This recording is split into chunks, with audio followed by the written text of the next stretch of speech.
I'm Zachary Knighton-Ward. I wrestle for the Hofstra Pride. I'm Dennis Papadatos. I'm the head wrestling coach here at Hofstra University. My name is Darcie Smith. I'm a senior captain on the Hofstra Women's Lacrosse team. My name is Shannon Smith. I'm the head women's lacrosse coach. Hi, I'm Stephen Gorchov. I'm the Associate Director of Athletics for Communications. We run and compete in the EIWA tournament, which is arguably the second toughest conference in the country, if not the Big Ten and the Big 12. You know, we've had a strong history. We've taken top 10 in the nation, seventh one year. We've had 30 All-Americans in our history. We had one 2 years ago. We finished up undefeated in the EIWA, which is the thing that I don't think we've done ever, or not in any recent history. We had 4 or 5 guys that went on an 8 match winning streak or something crazy like that for our eight dual meet wins at the end of the season. I went 7-1, I believe. I lost it at Harvard. We were peaking at the right time. It all was shaping into, I think, being something real special. We were up to nationals. You know, we had 2 guys qualified for nationals, and we had a 3rd guy that was first alternate that most likely was going to get in. In fact, technically he was in because before they canceled the tournament, one team wasn't going, and they had a guy at his weight, and he was in. So we were just waiting for nationals, and every team in the country was done with their conference tournament. Specifically, I work directly with a few teams: volleyball, men's basketball, and women's lacrosse. Our office oversees any sort of outreach you can imagine within the athletic department, from the website to video streaming to social media and everything. I'll never forget the Tuesday night of winning the championship. For as long as I live, I went to Hofstra. I was a basketball manager as a student, so the program means the world to me. Tuesday is a night I'll never forget. Got to cut down a piece of the net. And from February 8th to March 11th, we had 7 games. With those games, we did pretty well. We beat some good teams. We lost to some good teams that we should have beat, but it was what it was.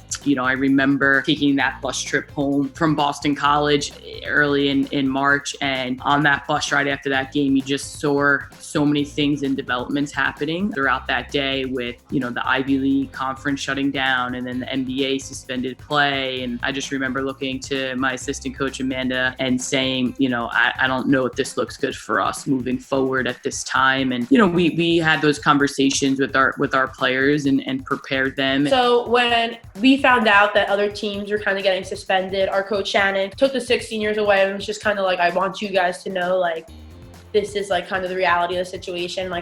I know it hit home to everyone, but to us it hit a little harder because at that moment it was, we are getting told we can't play anymore. We don't get to decide on our own that it's over on our own terms. And listen, March Madness is March Madness. It pretty much pays for everybody, right, in the NCAA. But what a lot of people don't know, I don't know how many sports there are between men and women. I believe there's over 40. Wrestling is one of the only 4 sports that their national tournament makes money for the NCAA. It is a big event. It sells out every single year.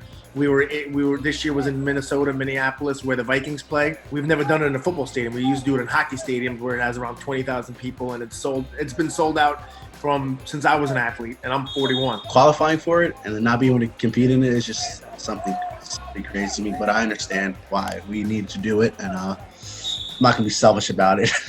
Everybody's thrown adversity. It's not like I'm singled out and I have to face this alone, and nobody else is experiencing this. It's the whole entire country. So you can't let things like this affect you too much. You just gotta roll with the punches somewhat. Then in the locker room the next day, everyone just felt it, and you just saw in the seniors we were all we had tears in our eyes. It wasn't an easy conversation. If this was my last season, I'd be pretty upset just the way it ended. We lost by 10 goals in my last game ever. It wasn't the best game for us on a 2-game losing streak. Just that's not the way I want to remember my career if this happens to be my last year. When we found out it was over, within 3 days, everyone was gone. So in that aspect, not even just the lacrosse, just the team, those are my best friends, and I haven't seen them in a couple weeks now because of this. This year was a really special year for us. Unfortunately, it was heartbreaking to see it end, but at the end of the day, we created so many great memories with one another, and I think the memories are the parts that you take with you, and it was a really special journey with this group. The same hot water that boils potatoes and makes them mash is the same water that hardens eggs, right? So same situation, we get to decide if it makes us mashed potatoes or if we come out